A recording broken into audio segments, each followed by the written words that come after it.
Well, welcome everybody. Thank you for joining us this month to talk about our topic each month. Let me just start with saying every month we talk about different topics. We talk about different things going on in the town of Canandaigua. Some months we talk about parks. Some months we talk about the highway facility. We've talked about water department and the improvements that are being made with the water department.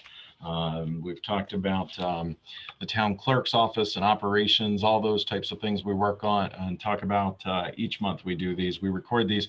The attendance during these is usually relatively light for the attendance, actually the participation in these, but what we've actually discovered is they get quite a few views at a later time, and people watch the recordings of these and then ask questions about a variety of things. So it's just another way that we try to improve the communication with the residents of the community. So with that said, welcome everybody. Thank you all for joining us. I'm going to jump right in here, and please, this is designed not to be like a presentation, so to speak. This is designed to be an interactive discussion. And so what I want to do is this month we're going to talk about the comprehensive plan. I'm going to start with a little brief presentation on the comprehensive plan. Feel free to interrupt me. You all should be able to unmute yourselves. Feel free to interrupt me at any time, ask questions, bring up a point, topic. That's all good stuff. And we'll walk through this together. Now, the comprehensive plan is, I'm going to swap this page so you can see this. The comprehensive plan in and of itself, the content of the comprehensive plan is 137 pages. If I sat here and read all 137 pages to you, I guarantee I'd be looking at a bunch of people that are sound asleep. So I'm not going to do that. So instead, what I'm going to do is I'm going to kind of go through some snapshots. Please feel free to, again, interrupt, ask questions. We'll have some discussions. I'll go through some snapshots, and then I want to spend a little bit of extra time on the goals and the action steps with the comprehensive plan. So let me start here. The very first thing is all of the information that I'm going to share with you is available through the town website, every single piece of it. So what I'm showing you here is how to get this information. Go to the town website, townofcanandaigua.org, click on projects. When you click on projects, this tab is going to come up. This lists all of our current projects, completed projects, a number of other resources. This is a good, just a side note, this is a good place to go when you're looking for information about things that are going on, whether it's the comp plan update, whether it's stuff happening with the town budget, whether it's stuff going on with the inclusive playground, Middle Cheshire Road, the land acquisition that we were talking about for the lakefront. All of this is a great central spot where you can go just by clicking on that projects tab, and you can get more information about stuff that we're working on. So when you click on the comprehensive plan update tab here, then this other page is going to pop up for you that shows you all of the information about the comprehensive plan, including the most recent draft version of the document. You're going to see a lot of detail about the history of how it's gotten to this point, the public engagement plan, the community meeting notes, and the public survey report. So there's a lot of information there. If there's something you want to go back and read in further, that's a good spot to do that. So moving along here. So the very first thing I want to do is, I know some of you are project team members that were involved with this from the very beginning back in 2019, in March of 2019, when the work began and kicked off with this project team. And you really can't thank all of our project team members enough for all the work that they did in really kicking this off and getting this started. I believe that the comprehensive plan of the town of Canandaigua has really kind of gone into two parts. The first part being the project team and the work that they did in gathering community input, ideas, and the narrative associated with it. And then really the Citizens Implementation Committee really kind of picked up the piece associated with the goals and the action steps, fine-tuning those and really laying out the action steps for the implementation of the plan that was created by the project team. So that's kind of how I would describe the process to date for the comprehensive plan.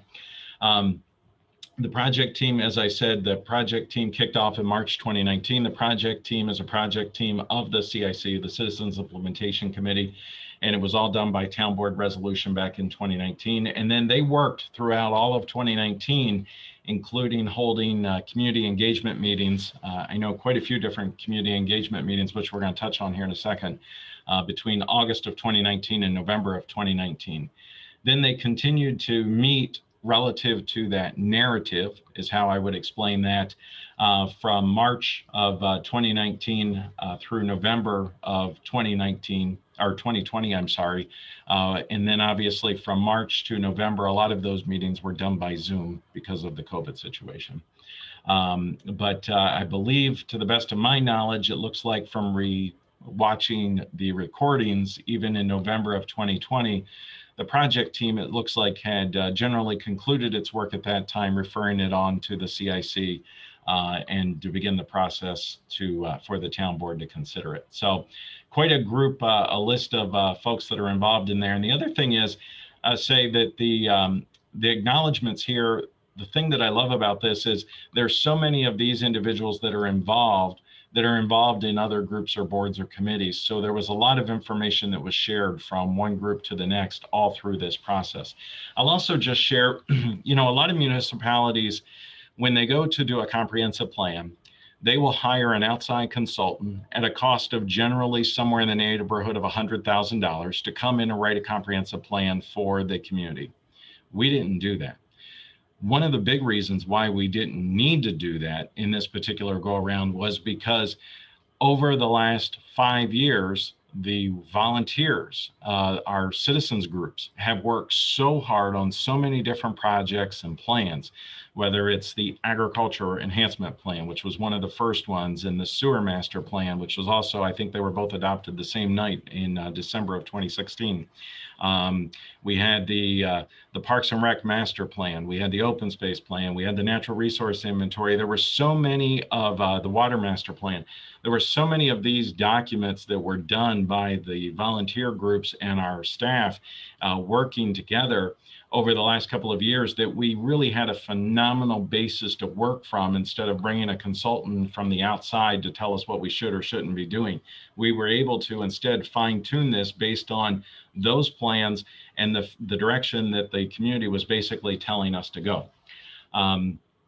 There was a schedule that was established by the project team early on that would have had the town board considering adopting the comprehensive plan in May of 2020. That got delayed for a couple of different reasons. The biggest one obviously being COVID really extended that, so it pushed it out farther.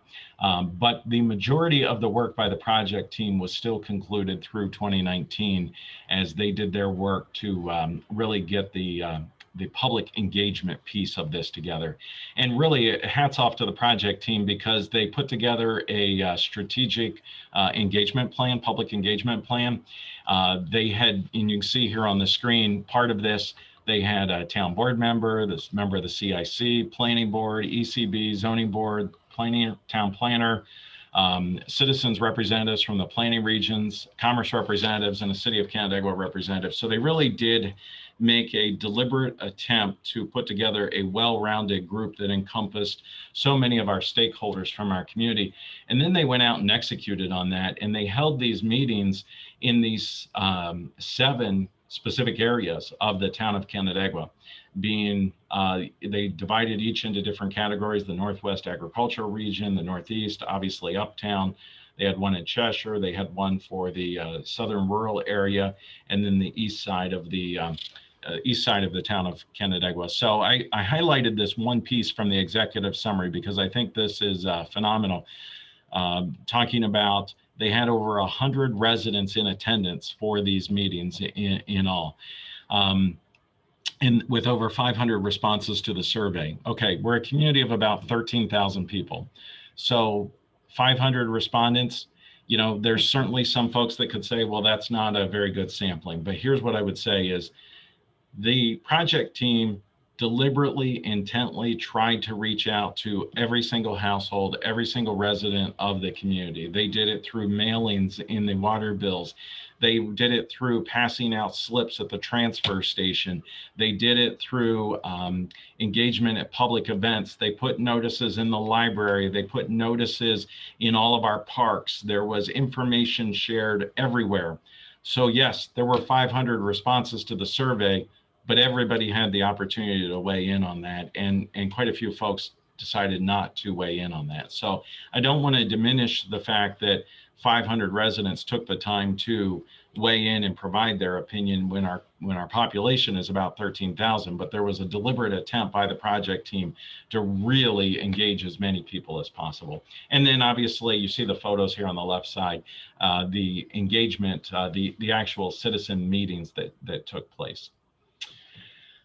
I want to just touch on the survey here for a few moments. So we had 525 responses to the survey. There were about 1,500 visits to the survey tab there.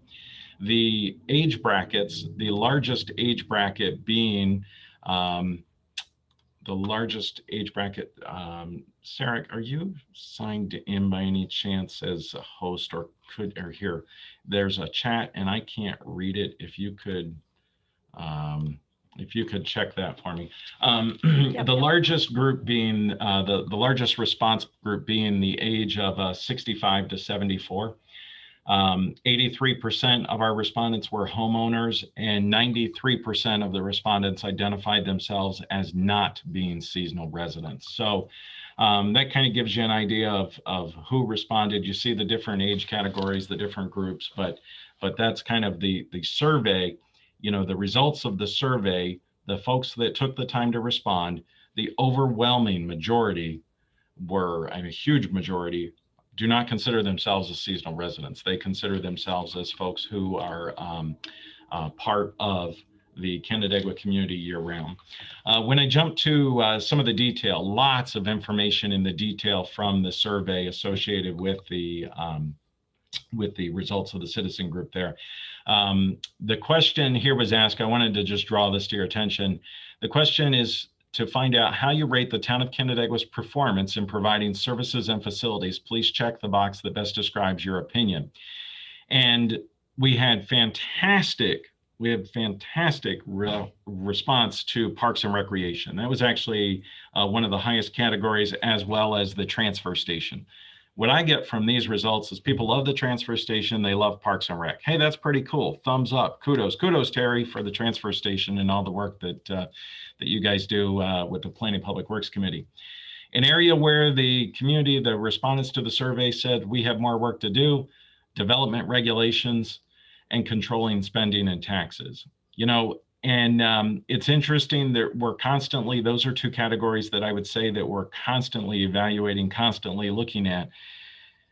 I would also say, though, that some of the other survey results tell us that there need to be more development rules and regulations, especially when it comes to open space. So I'm not sure sometimes how these responses kind of jive with each other. They're saying there's too many regulations, and then we also get the response that there's not enough regulations. So, you know, it's just something that we need to be aware of. And then our tax rate, as we go through the budget process each year, our tax rate is the lowest of the municipalities in the Ontario County on a benchmarking scale that we do associated with that, and that's actually in the budget. Next slide here. Question was asked, if one is most important, please provide the following items. So the most important priority that the citizens said in this citizen survey was preservation of local and natural resources, being by quite a few, the score being the highest by the margin, quite a bit higher than even second place. Second place, improving the economy, bike and pedestrian travel, development regulations, vehicular travel, parks acquisition improvement, and then enhancing code enforcement coming at the bottom of that. The survey, the one thing that I wanted you to be aware of, and there's a couple of different ways to look at this, but there were two questions that were asked about communication. Specifically, would you like to help the Town of Canandaigua Comprehensive Plan update and implementation? Would you like to be part of that? 84% of the respondents either skipped the question or said no. And then conversely, do you want to be included in Town of Canandaigua's email list? 70% of the respondents either said no or skipped the question. To me, and I'm a glass half full, I guess, is a kind of guy is, okay, that tells me that generally the people think that we're doing a pretty good job. Because I feel like if they said that they wanted to be more involved in that, that there might be other areas of concern. So kudos to everybody's involvement. I look at that as, that's a good thing. All right. Any questions or comments to that point? And then I want to kind of start to get into some of the narrative. Any thoughts, comments, anybody? Feel free. No? Okay. The vision statement. The vision statement, I believe, was written specifically by the project team. I think that it was probably edited a little bit by the CIC, just with some wordsmithing. But I believe the vision statement, the content, was created by the project team based on the public engagement meetings, as well as the survey, as well as their own work, the public project teams. So the proposed vision statement for the next 10 years, let me just talk about that for a second. So the comprehensive plan, I believe, is the most important planning document that any municipality does, because all of your laws are based on the comprehensive plan. The direction of the municipality is based on the comprehensive plan. It really is the basis for everything that we do. And it's recommended that a comprehensive plan is updated approximately every 10 years. So I actually wrote in here, this is the town of Canandaigua's vision, basically for the next 10 years, up until 2030. Think about it in that terms. These are the things that we're going to be working on through 2030. So the vision statement is that's proposed here. The town of Canandaigua will maintain its character and beauty through protection and enhancement of its natural, agricultural, rural, historic, and recreational resources. The town encourages opportunities for balanced growth, economic development, and cultural events that create a welcoming environment for a diversity of residents, visitors, and businesses. The town will work with stakeholders to protect Canandaigua Lake, the quality of life, and provide the high quality of community services. One of the things this vision statement says to me, if I step back for a second, if I pretend like I didn't know any of the survey results, this vision statement to me places a high emphasis on natural resource protection, environmental protection. Yes, there are other pieces that we absolutely need to be working on, but I think it really calls out a priority for environmental and natural resource protection is kind of what I get from this vision statement. And I believe that the survey results also support that concept. Does anybody have any thoughts? Let's just talk about that for a second. And some of you that were involved in the creation of the vision statement here, feel free to jump in, but any thoughts on that? I'll jump in, Doug. And you're right. The primary thing that was in everybody's mind about this was the protection and enhancement of natural agriculture, et cetera, et cetera. But it was also in their mind that certainly things like balanced growth, economic development, cultural events that contributes to maintaining the character and beauty of the area.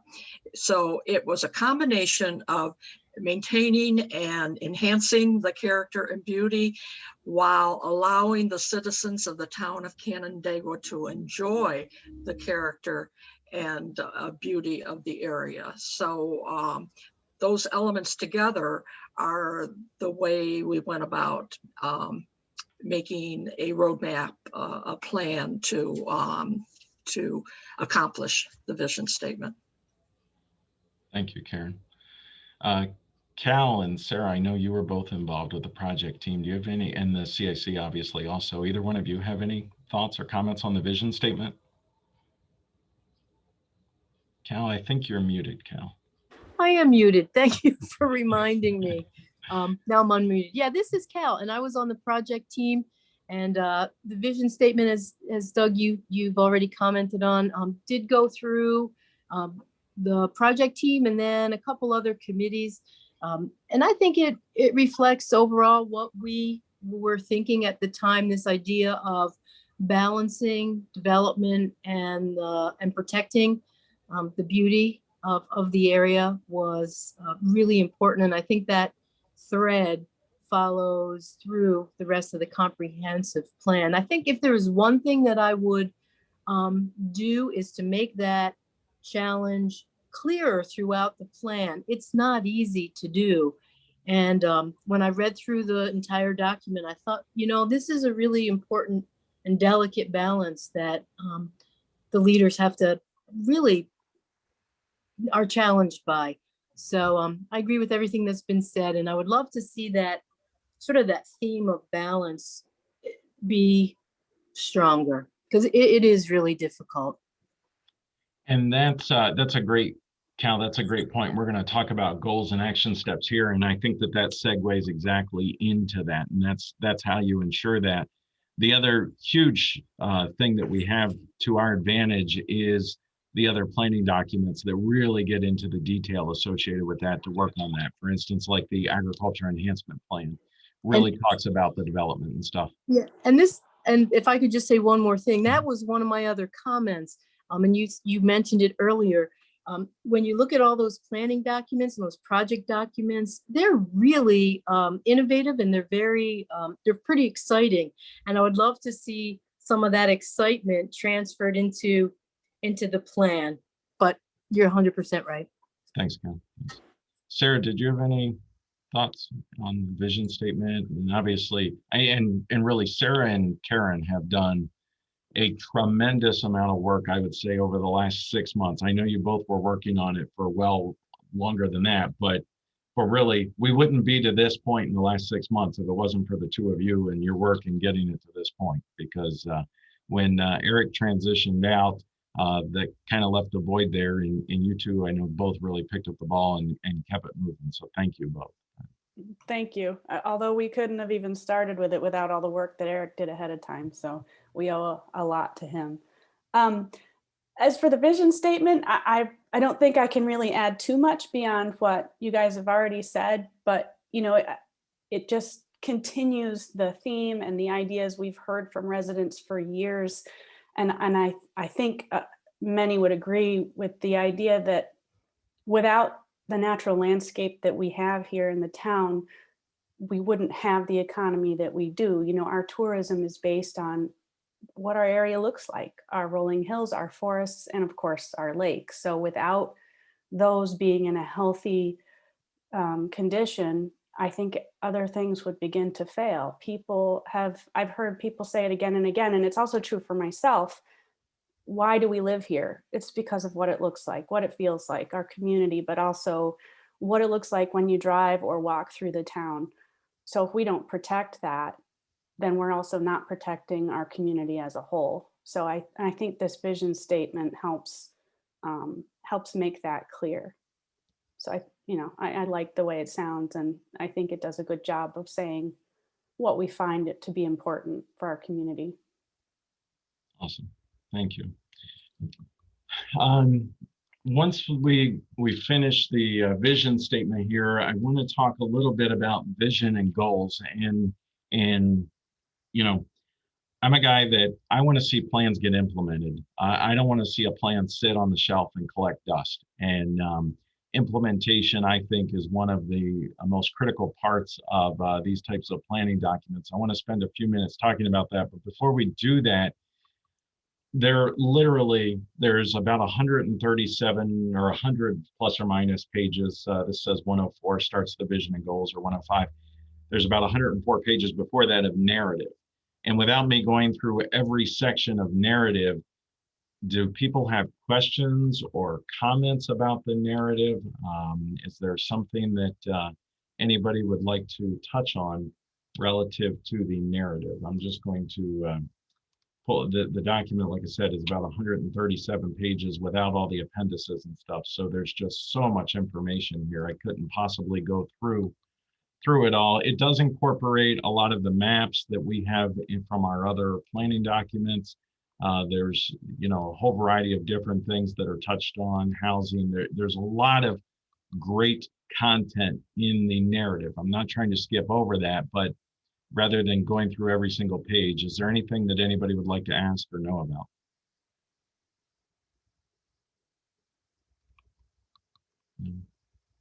Okay. All right. So then going to visions and goals here. The vision and goals, basically the the narrative, that 104 pages of narrative, is boiled down into, what is it, 9? 10. It's 10 goals. 10 goals that I've identified, 10 goal strategies identified as part of the comprehensive plan. This does incorporate some things that are similar under the goals, and then talks about the action steps, which I want to just touch on here and kind of go through a little bit with you. But these are the 10 goals. Now, I know that there was a lot of discussion about whether to prioritize these goals, but every one of them, you could make an argument, should be the #1 priority.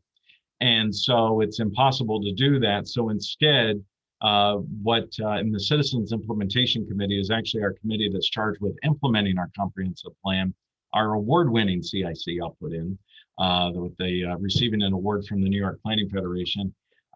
What they have traditionally done in the past, and they did this with the successful implementation of our 2011 update, that was the action items were updated again in 2014, 2015. They would go through and do strategic planning at the beginning or end of each year for the next year, and identify the top priority goals, and then make a recommendation to the town board at that point, which the town board would then say either yes or no on the strategic initiatives for that particular year associated with the goals and the action steps. I know that there's a list of acronyms here on page 104 that really talks about who's doing what. But I just want to touch on, without going into a ton of detail on each one of these, but touch on each of these 10 categories. The first of which is being agriculture. I'll also add in that each of our committees, committees or our subcommittees that exist that have a specialty associated with a particular topic, Sarah made sure that every one of those groups also had the opportunity to review the goal, the measurable, and the action steps associated with the particular goal. So for instance, we have an agriculture committee, and our agriculture committee reviewed this particular section. This is in keeping, I believe, with the narrative of the comprehensive plan, and then really identifies the goal as the community valuing the agricultural heritage and rural character. I mean, still, we think of the community in a variety of different ways, but agriculture is the predominant industry for the town of Canandaigua. And so when you really talk about the goal, then you talk about, okay, how do we achieve that goal? And I'm going to, I guess I have to do it this way. And then we get into the actual recommended action steps and priority listing, whether it's priority, secondary, periodic, or ongoing, and the primary responsible entities. So AAC here, I believe, is our Agriculture Advisory Committee, would be the primary entity, making sure that, for instance, this first one, the Agriculture Enhancement Plan, gets implemented. The Agriculture Committee meets monthly. Sometimes they meet 2 times a month, but the Agriculture Committee quite routinely talks about all of these action steps, talks about these priorities, and I know that they're anxious to get into that more. And Sarah and Gary is on the Agriculture Committee. I don't know if you guys still have an audio issue or not there, but is there anything that you guys would like to reference relative to the agriculture section, or jump in here? I can follow up just to say, you mentioned that we did share these with all of the individual committees who had, who we consider stakeholders with these topics. And the Agriculture Committee looked at this comprehensive plan, I think at least 3 times. They looked at the narrative section in the text part of the comprehensive plan, and they had input on that. They went through the vision statement for the agricultural section, the goal, the paragraph that mentions the goal, the measurables. They really thought about it in detail. What kind of data could they gather, and what would help them understand if the town's doing a good job or not? And every action step, they looked at it to see if it was something we could do, or, and how we could accomplish that. So, and I was at all the other meetings where the other committees did the same thing. And so they really put a lot of thought into this. So, and I can't speak for the Agricultural Committee, but I think Gary would, and the members would agree that they really felt like this was in keeping with the agricultural enhancement plan that we have for the town, and helping to move that forward. And they're in keeping with each other, the 2 plans. So I think Gary, they felt pretty comfortable with it. thank you, Sarah. Gary, did you have anything you wanted to add there? I think I see Gary speaking, but I don't hear Gary. Let's try that. Your room just lit up.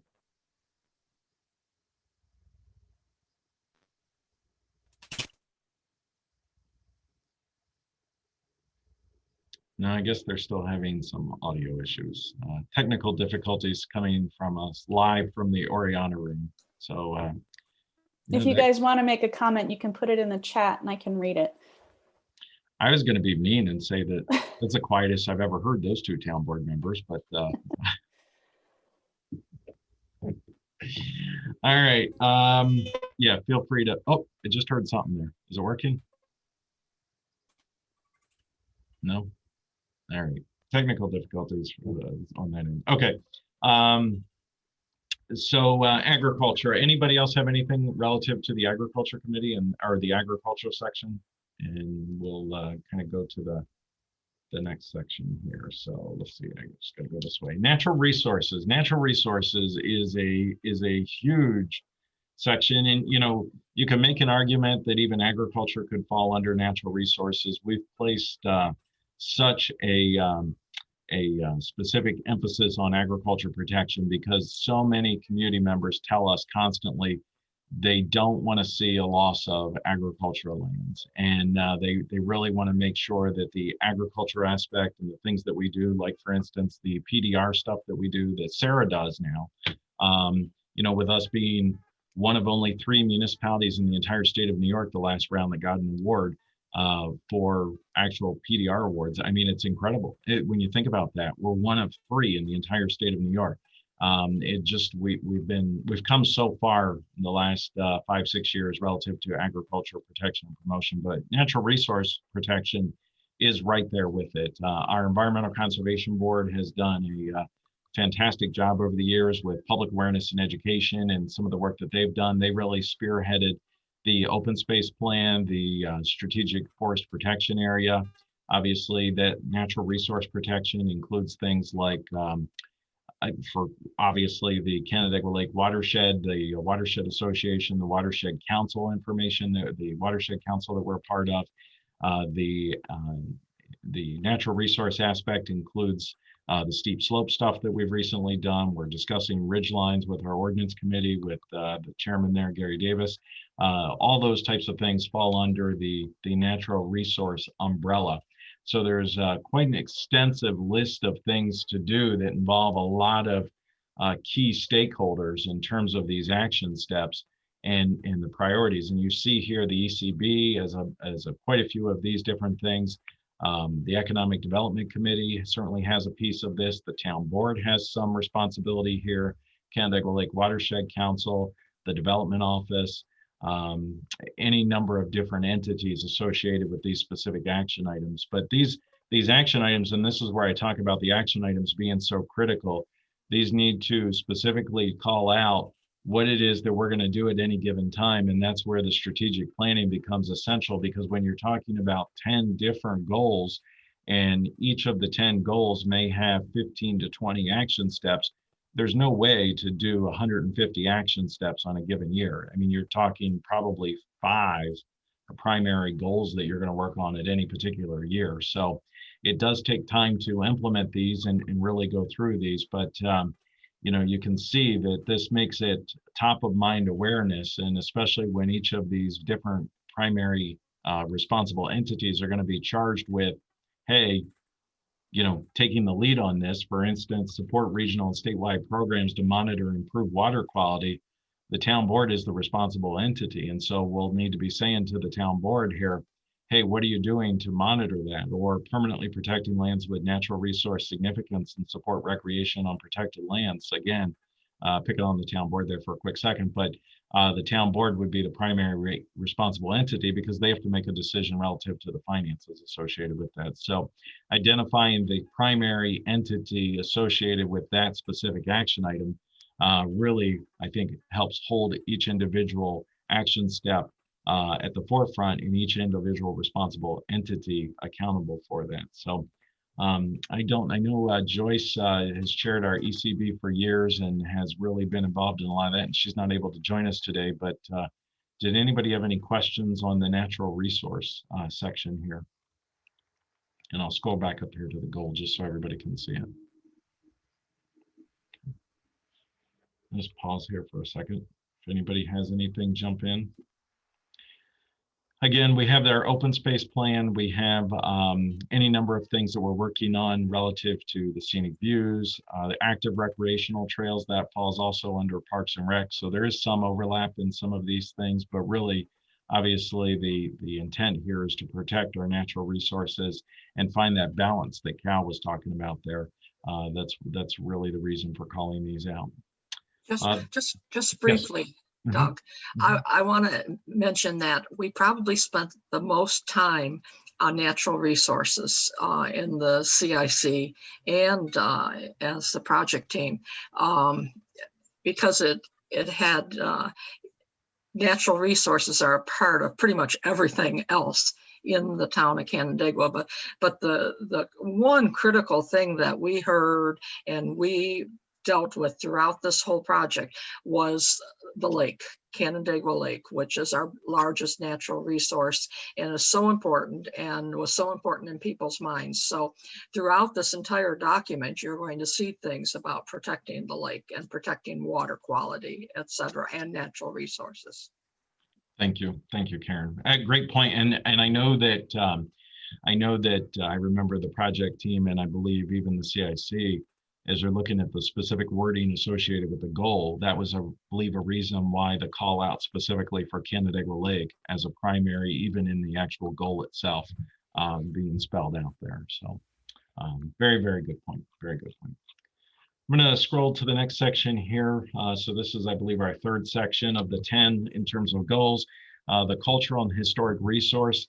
You know, the town of Canandaigua has so much history in the greater Canandaigua community. It's incredible, really, the historical significance that our community has played over the years in really the development, whether that is the actual settling of the area, whether that is the personal achievements, whether that's the humanitarian aspects. It is incredible the things that have taken place in the greater Canandaigua community. And so this goal, super happy that we had our former town historian Ray Henry involved in this, as well as our history team. We have a history team that is a CIC project team that is a group of individuals that are very passionate about history, and specifically the town of Canandaigua, the promotion of the historical resources and the significance of the community, as well as the historical assets that we have in the community and what we can do associated with those. And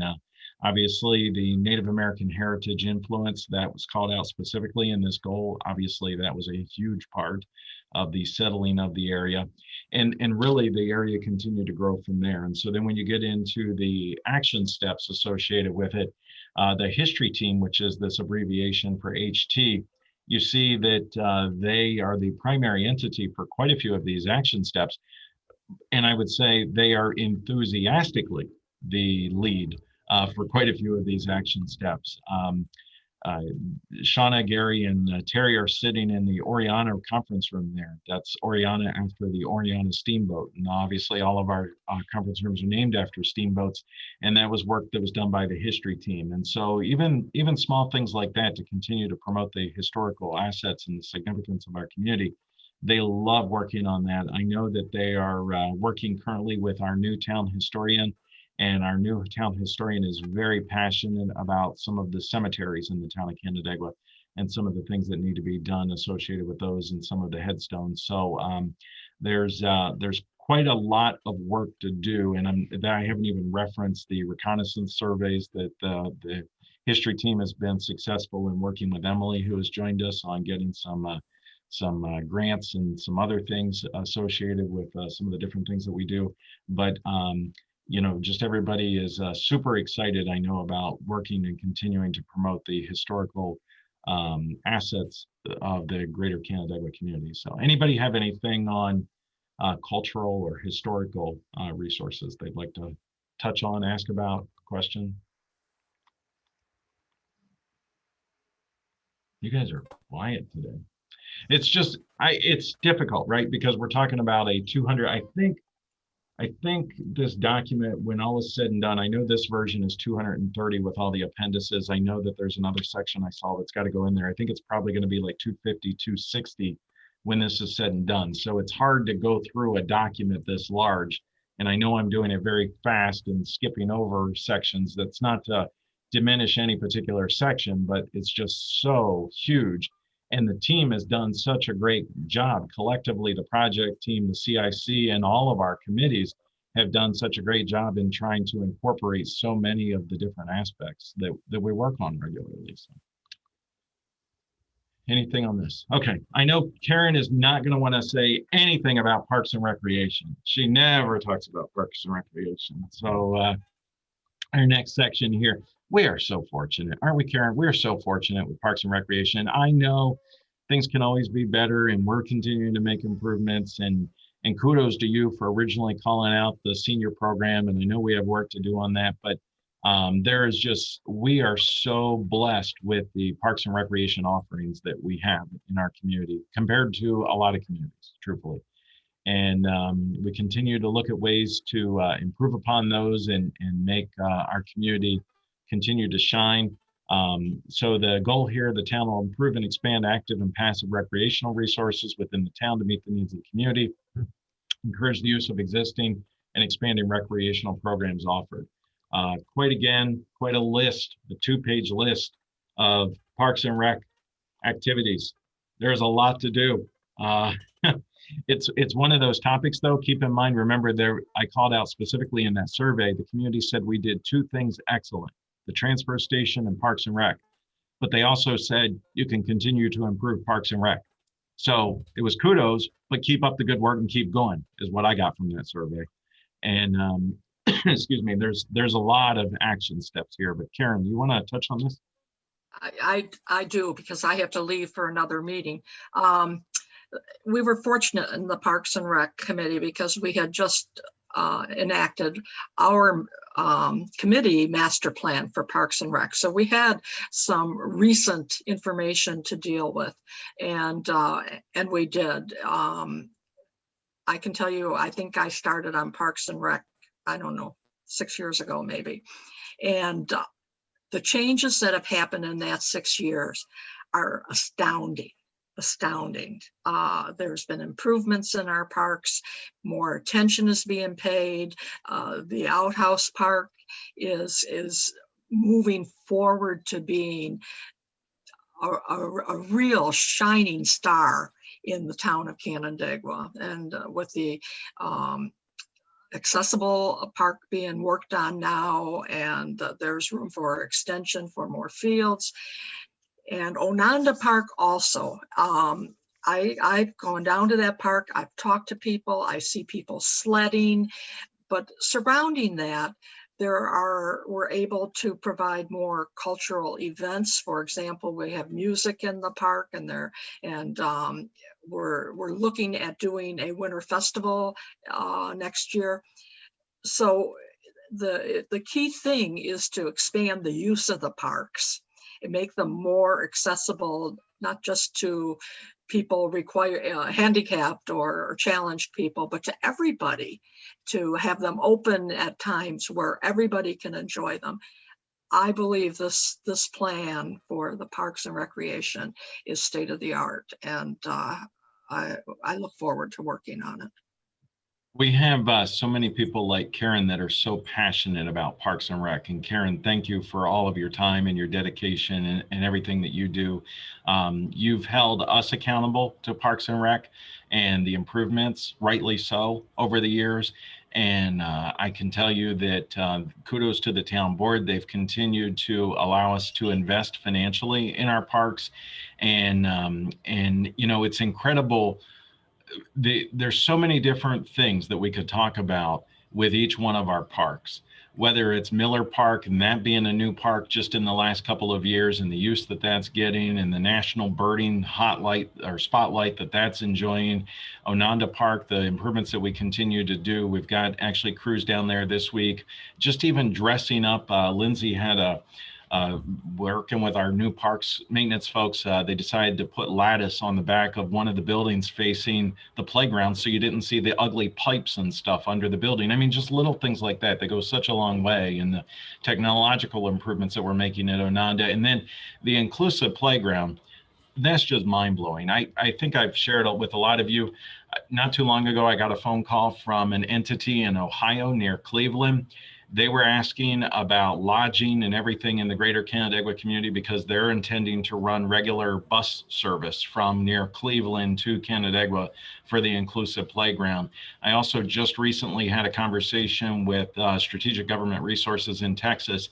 They're going to be featuring the inclusive playground in Texas as a spotlight on what municipalities could be doing and should be doing when it comes to universal design. And this will be the very first in the nation universal design certified playground for all inclusivity. So it's incredible. We have so many cool stories to tell in all of our parks, but kudos to you, Karen, for continuing to push that and really everybody's involvement with that. Emily, did you have something? I think you were to jump in there too. So, hi. Well, I just wanted to say, I live in the city of Canandaigua and frequent, obviously, the town. But I was in Sweet Expressions the other day buying chocolate, obviously, and they had a jar for the inclusive playground. And I looked down, you couldn't fit any more money in it. I mean, it was just such a great experience. So I just want to share that. It's an amazing effort all around, multiple community, multiple partnerships, and it's absolutely fantastic. And it should be highlighted. It's awesome. Yeah. It really has been incredible. That playground has really taken on a life of its own, and just so much community support for that playground. Kiwanis has been involved, Rotary. Kiwanis, and Karen and I are both Rotarians, but we'll put a plug in here for Kiwanis for a second, because I think Kiwanis' motto is helping the children of the world, I believe, and they really took this to heart and really stepped up, and they've made financial contributions to this inclusive playground. So very, very, very cool. We could talk all day about that. We got to keep moving with these goals on the comprehensive plan. So Parks and Recreation, a lot of great things, but still a lot of great opportunities to make improvements. Economic development, Cal's been on our economic development team from the very beginning. Just recently, we've created the new local development corporation between the city, the town, and the chamber. Any number of different things that hopefully are moving forward with the LDC and our economic development. This is also, I believe, a very lengthy list, a 3-page list. I think one of the things that I would say that I think that we are experiencing right now is, with the creation of the new LDC, also trying to figure out what is it that the LDC can do in terms of economic development on behalf of the town of Canandaigua specifically. Obviously, the LDC is concerned about the town, the city, and the chamber, but when we're specifically talking about the town's comprehensive plan and the action items that need to be achieved, there probably is a lot of things that the LDC can help do. And for instance, like, I'm going to pick on one here for a second, support efforts to create breweries, wineries, distilleries, and food destinations within the town. And you see the responsible entity of being the CLDC. So the CLDC is actually working on an initiative right now to create a Canandaigua, I'm going to mess up the name of it, but Canandaigua Trail? But it's a beverage. It's a Canandaigua beverage trail, so that is all inclusive of breweries, distilleries, wineries, even perhaps down the road, some of our milk producers and those sorts of things. Obviously, we have Star Cider, and the folks there at FLCC are very involved with us from the beginning. Cal, kudos to Cal. Cal, I know, originally set up that meeting with Star Cider with Nathan and Courtney and Adam, and called me over to the conference room that day over at the college. And hey, look what's there now. So kudos, Cal. So, but Cal, anything you want to jump in here on in terms of the economic development section? I mean, there's so much to it. The only thing that's missing, and thank you for asking, the only thing that's missing is a goal to continue to support the Economic Development Committee and its work. So that's not in any of those goals. So I would like to see that included. Just continue to support that committee in the town. And I think, Cal, that's a great question, and a great point. I think that I know I've had Oksana chairs that for us currently, and I've had at least one conversation with her, I think actually multiple, where she even has asked, should the Economic Development Committee be a subcommittee of the CLDC or something? I think we still need to figure that out. And so, but it's a great point, Cal. We should definitely make some sort of note, because we've got to figure that piece out. That piece is still missing, to your point. Yep. So, any other comments on the economic development section? Okay. There is a lot to it. There is a whole lot to it. Residential, we're coming up here on an hour. Let me try to get through these, and feel free, please jump in here. Residential neighborhood character, support future residential growth of diverse housing types and make Canandaigua livable for all people of ages, abilities, family sizes, income levels. We have a brand new project team that's working on housing, and this is a goal that was basically identified previously in the original 2003 comprehensive plan of the town of Canandaigua and the 2011. The wording was a little bit different, but it was basically making Canandaigua livable for people of all ages and abilities. And everybody's definition of that is different. So that becomes a very challenging goal. And so the project team is going to have a ton of work to do, because trying to encapsulate that and figure that out. I mean, the town of Canandaigua, our lowest assessed home in the town of Canandaigua was $14,000, $14,000. Our highest assessed home in the town of Canandaigua was $4.8 million. That's a huge spread and very diverse. And so, that's going to be a big project. Sarah, anything you want to jump in with that? Sure. Yeah. So that project team has met, I think, twice, maybe three times so far. They just got started this spring in April. And Doug kind of already mentioned this, but I'll add to it. Much like a couple of our other groups, like our history team, the folks in the affordable housing team are a very excited and very passionate and enthusiastic group. And we're really lucky to have so many people who are focused on making home ownership and rental opportunities available to everybody, because like Doug mentioned, we have such a wide range of price points for housing, whether we're talking about rentals or home ownerships. And in our meeting the other day, in the affordable housing meeting, one of the things we were understanding is that, there's a pretty big gap in that low to low middle income range for housing availability. And anyone who's looked at trying to find a home lately or a rental apartment knows this is true. There's not very many available places to rent or to buy right now anyway, but there's definitely a big gap in homes that are considered to be more affordable, maybe in the $100,000 to $200,000 range. So we have great housing stock in the town, but we know we need to work on it. We know we need more diversity in the price points and just more availability for families, because like we mentioned before, people like living here. It's nice. We just need to make it so that everybody can. So, but it's a great group. They're very passionate, and I think they're going to do big things, or at least try to. Awesome. Thank you, Sarah. Oh, and Karen had to leave, Karen Parkhurst, but she's one of our more active town representatives on that committee. She's on several committees for the town, and she's helped us lead that group too. So.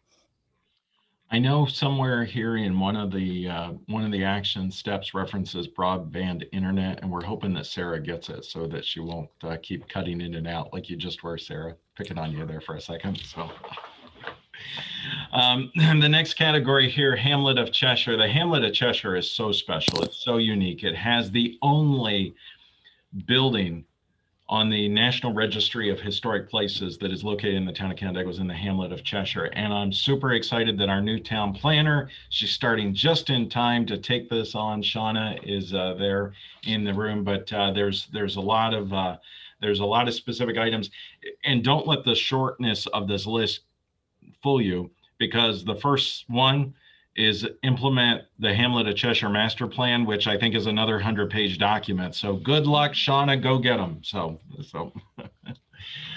A transportation section, there's a lot of cool things to say about Cheshire. We'd spend a whole hour just talking about Cheshire. There's definitely unique opportunities in Cheshire. Transportation, the goal of the town to facilitate a diversified transportation system that effectively serves motorists, bicyclists, pedestrians, transit users, farm equipment operators. This is this really, a lot of this work falls under Terry chairs our Planning Public Works Committee, and a lot of this falls directly under that. When they're looking at different things, when it comes to reconfiguration of roads and working with Jim Fletcher, our highway superintendent, looking at sometimes some of the planning things come to that town board committee, the Planning Public Works Committee. But a lot of this falls under that. Complete streets, the whole update that was done relative to our design guidelines, really all is encompassing with that Planning Public Works Committee. And unfortunately, I know that you guys have an audio problem, but Terry has got a great group of people that are involved with that, including some engineers, including our planning board chairman, Chuck Euler, who was a transportation engineer for a municipality down in Pennsylvania. He was the director of public works for a municipality down in Pennsylvania for many years. Jim Fletcher, obviously, has a fantastic knowledge of transportation and specifically to the town of Canandaigua. And then we've got our engineering firm also on that team, as well as, I believe, our former planning board chair. So it's a great group. It's a fantastic group that bring a lot of knowledge. There's going to be a lot to do. I know that when we start talking about our roadways and improvements that need to be done to our roadways, and that group has a program that they use with Jim Fletcher, are doing analysis of our roads to see the grading scale of our roads and what needs to be done. There's a balancing act even with that, in the improvements that need to be made versus the financial impact. And Terry, that's why I'm glad you chair that committee and that I just get to sit and eat popcorn and watch you do your magic, because you have a lot of work to do. So infrastructure also falls into that same category with the Planning Public Works. That's things like, for instance, the sewer master plan, the water master plan. We're so fortunate. We really are. We've come so far. We have a townwide sewer master plan. A lot of municipalities don't have that. We have the water master plan. We just did a $7.5 million water improvement project. And Terry, again, kudos to you for leading that charge on that. There's still a lot of things to do here relative to infrastructure improvements. But I'm confident that with the Planning Public Works, and I do see PNPW, which is your committee, by the way, taking the lead on a lot of these. So keep in mind, when you vote yes on the adoption of this, because I'm assuming that you are, and I'm going to put you on the spot here for a second, you're also saying yes, that you agree to take the responsibility to make sure these all get done. Just keep that in mind. So, all right. And then the last category here being town operations. Town operations, honestly, a lot of that falls under me. Maintaining efficiency of services in the operations of our actual town. A lot of that also crosses over into other departments in collaboration with other stakeholders and key entities that we work with. As the budget officer, I can tell you I meet with all the department heads and we work very closely, and then make a recommendation to the town board and try to help the town board out with doing things as efficiently as possible and always looking for alternatives. The multi-year financial planning, that's a big part of that. I think a lot of this section was probably difficult, truthfully, for our project team to come up with a lot of the action steps. I believe a lot of this was done after the project team had concluded its work. And I worked with the CIC and our various town board committees to work on putting some of the pieces in here. But we certainly have come a long way when it comes to multi-year financial planning, to the point where, I'm very proud of what we did with our water project, a $7.5 million water project that we're just completing now. And it looks like, they're really, because of the way we planned for it, it has a very, very minimal impact on the tax rate for the users of the Canandaigua Consolidated Water District. And with interest rates being down in the neighborhood that they are, we're getting ready to do our bond for that project, and we will. I'm very confident in saying that the debt service is going to be less than what we had originally anticipated it would be. So very, very good news there. And that's all hands on deck type of approach that we take to a lot of these big tasks like this. So that concludes the goals. Does anybody have any questions? I know it's very difficult to go through a document like this, and especially when the three of you have audio issues, but does anybody have any questions or comments or thoughts?